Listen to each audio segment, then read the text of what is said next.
15:30.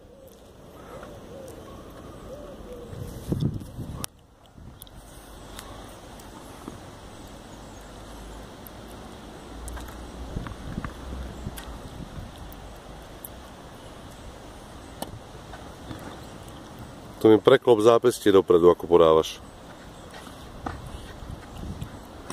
Luky, na ten forehand pekne vystretá ručka, ako sme sa učili. Vystretá ručka na forehande, dobre?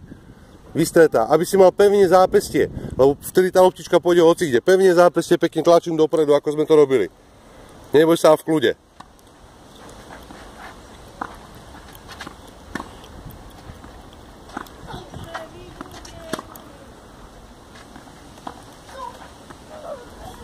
Bola dobrá, že?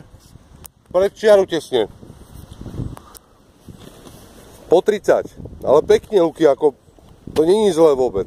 Ako je rozdiel, keď človek prehrá 6-0 a nezahrá nič, ako keď prehrá 6-0 a má každý gen po 30, po 40. To je veľký rozdiel proste. A toto není také zase, že by si bol horší oveľa. Proste to mi je teraz presnejšie, robí menej chýb. Toto sú dva takéto ritérne chybičky. Trošku bližšie. Koľko to je? 40-30. Vidíš, proste tie gemy ako zase nie sú na nulu. Proste je to 30 bodov, 2 15 máš. Takže ako treba len bojovať. Ideme.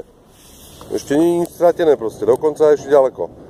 Poď bližšie trošku. Bližšie po trošku. Tak, keďže už dvakrát ťa nachytal na krátky servis, poď bližšie.